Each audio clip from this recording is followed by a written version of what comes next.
Magandang araw mga katinig ng katotohanan. Ako ang inyong gabay sa ilang mga minuto na kwento, pagsusuri at katatawanan. Isang YouTube journey na magpapalalim sa ating pag-unawa sa politika, pamana at pag-asa. Ngayon, pag-usapan natin ang isang makasaysayang sandali. Si Leni Robredo ang unang babaeng alkalde ng Naga City. Oo mga kaibigan, hindi ito basta-bastang balita. Ito'y isang kwento. Ito'y isang kwento ng isang babae, isang lungsod, at isang pamana na hinintay natin na muling sumikat. Pero teka, bago tayo magmalalim, pasalamatan ko muna kayo mga subscribers, viewers, at mga nagpapadala ng supports. Kung gusto mong maging bahagi ng ating komunidad, i-hit ang subscribe button, i-like ang video at mag-comment ng Lenny Naga Puso para malaman natin na nandyan ka. At syempre, kung feeling generous, magpadala ng supers kahit piso. Malaking tulong yan sa aming research. Ngayon, sumisid tayo sa kwento ni Leni Robredo mula sa kanyang landslide victory hanggang sa mga hamon at pag-asa na dala ng kanyang pamumuno. Pero hindi lang ito tungkol sa kanya. Ito rin ang kwento ng Naga, ng Pink Movement at ng ating bayan. Kaya't maghanda dahil ito'y magiging isang roller coaster ng emosyon, pagsusuri at katotohanan. Noong May 12, 2025, isang makasaysayang araw ang sumikat sa Naga City. Si Leni Robredo, dating Vice President, abogado at ikona ng Pink Movement, ay opisyal nang naiproklama bilang alkalde. Ang kauna-unahang babae sa posisyong ito. At hindi lang basta panalo landslide victory. Mahigit 84,000 na boto o 91% ng kabuuang boto ang ibinigay ng mga Nagenyo kay Len. Mga kaibigan, kahit sa Miss Universe, bihirang-bihira ang ganyang porsyento. Ang kanyang running mate, si dating Congressman Gabriel Bordado Jr. ay nanalo rin bilang Vice Mayor na may 51.64% ng boto. Ngayon, tanungin natin, ano ang sikreto ng ganitong klaseng panalo? Is it charisma, legacy, o baka naman pink na suporta mula sa masa? Kung titignan natin ang numero, halos walang laban ang tatlong independent candidates na kalaban ni Lenny. Pero hindi ito tungkol lang sa boto. Ang panalong ito ay simbolo ng tiwala. Tiwala ng isang leader na nanapatunayan na ang kanyang puso at prinsipyo.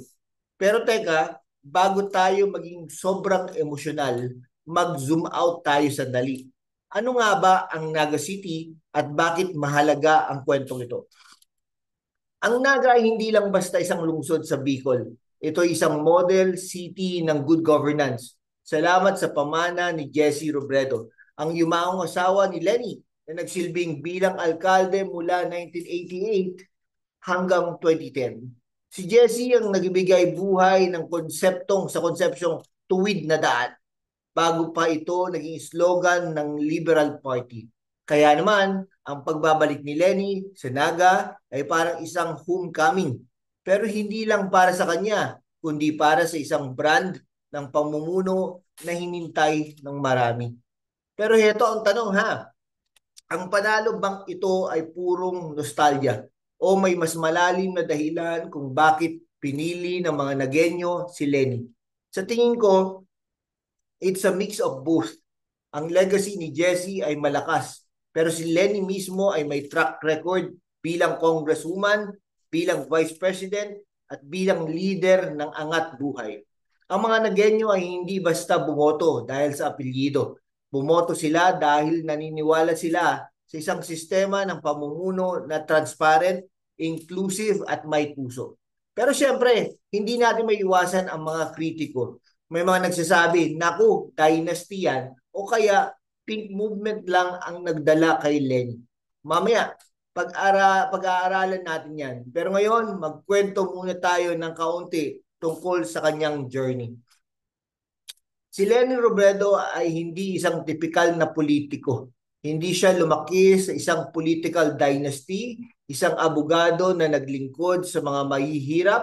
Si Leni ay unang sumikat bilang asawa ni Jesse Robredo. Pero noong 2012, nang pumanaw si Jesse sa isang trahedya, si Leni ay hinintay ng tadhana na kunin ang kanyang mantel. Noong 2013, nanalo si Leni bilang kongresista ng Camarines Sur, bilang Vice President mula 2016 hanggang 2022. Siya ang naging boses ng oposisyon laban sa mga kontrobersiya na pulisiya ng administrasyon noon.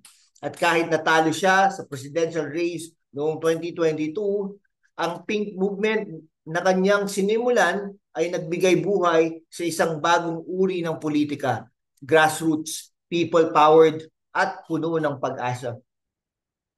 Ang Pink Movement ay hindi lang tungkol sa kulay. Ito ay isang kilos na nagsasabing posible ang pagbabago kung sama-sama tayo. At ito ang nagdala kay Leni pabalik sa Naga. Pero teka, magkwento tayo ng kaunting chismis. Historical context. Noong panahon ni Jesse, ang Naga ay naging showcase ng good governance, transparency, people's participation, at public service ang naging tatak ng lungsod. Kaya naman, nang tumakbo si Leni, ang mga Nagyenyo ay hindi lang bumoto sa kanya bilang si Leni, bumoto sila sa pagpapatuloy ng isang pamana. Pero heto ang twist, si Leni ay hindi lang tagapagmana, siya rin ay isang innovator. Isang araw, habang nangangampanya si Leni, may isang matandang Nagyenyo na lumapit sa kanya. Sabi ng matanda, Leni, naalala ko nung ikaw pa ay sumasama kay Jesse sa palengke. Ngayon, ikaw na ang hinintayin natin. Mga kaibigan, iyan ang kwento ng Naga. Isang lungsod na hindi lang nangangarap ng pagbabago. Pero syempre, hindi natin maiwasan ang katatawanan. Alam nyo ba na may mga meme na naglabasan noong kampanya? Yung isa, picture ni Leni na may caption, Nagyenyos, 91% for Leni, remaining 9% nagkamali ng shade ng pink. Ngayon, maging seryoso tayo saglit. Anong ibig sabihin ng pamumuno ni Leni para sa Naga at para sa mas malawak na konteksto ng politika sa Pilipinas? Una, pag-usapan natin ang kanyang plataforma. Ang kampanya ni Leni ay nakatuon sa tatlong pilar: good governance, infrastructure, development, at social services. Pero teka, hindi ba yan ang sinasabi ng lahat ng politiko? Ang pagkakaiba kay Leni ay ang kanyang track record.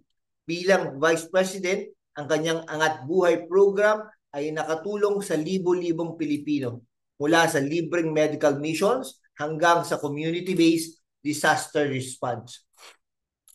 Pero heto ang mahalagang tanong, kaya ba ni Leni na i-replicate ang tagumpay ni Jesse sa Naga? Si Jesse ay kilala sa kanyang hands-on governance, ang tipo na papunta mismo sa barangay para makipagkwentuhan sa mga tao.